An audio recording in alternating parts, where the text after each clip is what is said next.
Hi, this is Mike Breakey. This is Black Swan Climate Theory, the summary. You can find an earlier presentation where I commented that I was surprised to discover the millions of dollars of climate data that has been corrupted by our own government. I've also indicated in that earlier presentation how we've reduced the NOAA climate data to garbage in, garbage out. Fortunately, there is an investigation going on presently about this, and I hope more of this information gets out to the public. But let's look at what we have presented in this presentation today. The black and white truth before NOAA's global warming master algorithm is applied is the data you see here for zone 19 in Maine, going between 1893 and here about 2014. The green background is how the information has been corrupted over time by NOAA's algorithm that essentially has rewritten Maine's climate data for the last 120 years. They've inflated the heating degree days by 10.3%.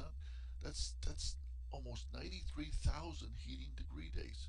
They have rewritten our temperatures 254 degrees since 1893, or I should say really 1895, if my theory is correct. Not only have they attacked and rewritten Maine's data, I contend in my theory they use the same master algorithm for all of the United States and for the other individual states. We've looked at this from a number of directions to try to create a hologram of the master algorithm used by NOAA. And here we've shown again how if we take a look at key points along the 120-year history, ultimately through NOAA's algorithms over time, they have kept the quality of the inflection points, but they have done a massive rewrite and lowering and tweaking of the curve itself. Again, over 93,000 heating degree days, which is equivalent to 254 degrees of temperature in their rewrite. Not only in Maine, but as I said before, across the United States. If we look at Maine on the bottom here, and Maine would be lower temperatures on average than the 48 contiguous states of America, we can see where NOAA has written out their after applications of the algorithm of what United States temperatures have been. And they've essentially, as I've said before, as I contend in my theory, they have applied a master algorithm that has evolved over a number of years to manipulate U.S. temperature data. I have gone to the point if there truly is a NOAA algorithm, and I'm listing it here, we also have a NOAA anti-algorithm that can be derived from it. Below is my yearly breakdown for NOAA algorithm and anti-algorithm that I'm making available to everyone from my research. With that information, we can rebuild any model that NOAA has provided on their website and work the information backwards to see if my theory holds and that it was a master algorithm that can be reversed to find out what the true historical data was in the first place. A blow up of this section concerning U.S. history is shown here where, again, based on reversing this algorithm, it would indicate that NOAA has rewritten U.S. climate history by almost 52,000 heating degree days, which translates into about 142 degrees Fahrenheit that they have redistributed to come up with the same global warming algorithm curve that's shown here. Now I'm talking about theories a lot, and I'm going back to a slide I had in my earlier presentation where Richard Feynman's known to have said, I would rather have questions that can't be answered than answers which can't be questioned. I am questioning the information provided by NOAA on climate data. From my earlier presentation, I deferred to Manhattan Project scientist and college professor Dr. Feynman to remind each of us about the simple rules for formulating any theory or law that he mentioned in this lecture from the 1960s. Now I'm going to discuss how we would look for a new law. In general, we look for a new law by the following process. First, we guess it. Then we don't laugh, that's really true. Then we compute the consequences of the guess to see what, if this is right, if this law that we guess is right, we see what it would imply, and then we compare those computation results to nature, or we say compare to experiment or experience, compare it directly with observation to see if it works. If it disagrees with experiment, it's wrong. In that simple statement is the key to science.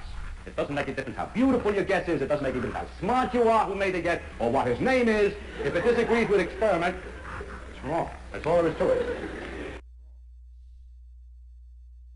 If it disagrees with experiment, it is wrong.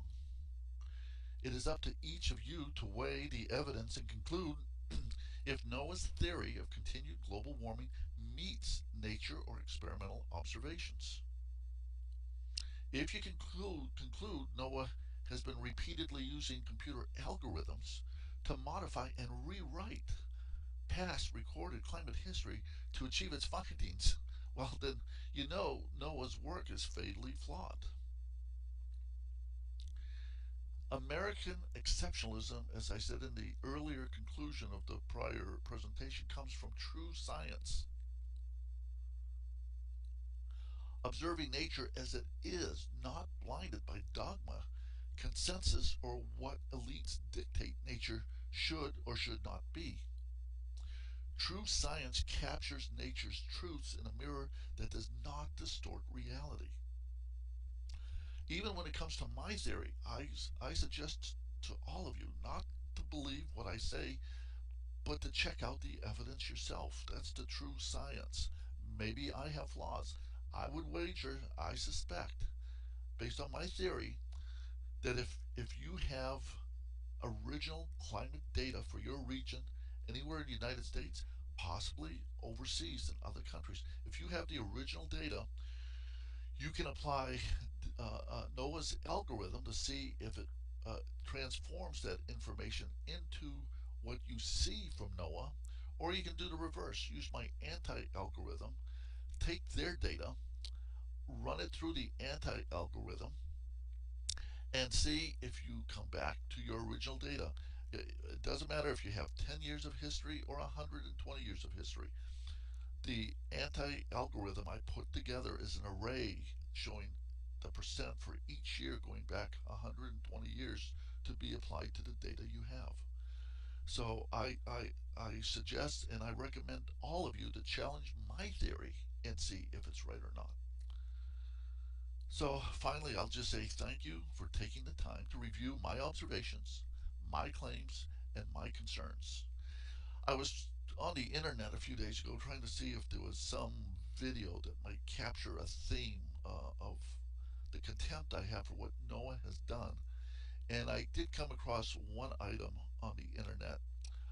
Maybe it'll be a possible future weather theme song for the NOAA I know today. I've taken 1.42 minutes from it, and I'll play it for you right now. And here we go. Don't piss down my leg and tell me that it's raining. You know my mama didn't raise a fool. There's not a word of truth or honest compassion in any of the things you say or do. You go against the will of the people you govern, saying you know what is best. Oh, don't piss down my leg and tell me that it's raining, leaving me standing in your mess. The people that you fooled are getting real mad. They all trusted you and now see that they've been had. Those of us who knew you were just a fake are paying for mistakes that we didn't make. Don't piss down my leg and tell me that it's raining. You know my mama didn't raise a fool. There's not a word of truth or honest compassion in any of the things you say or do. Your liberal agenda has become apparent to everyone except the press. Oh, don't piss down my leg and tell me that it's raining, leaving me standing in your mess. Again, thank you for your time and investment in this presentation.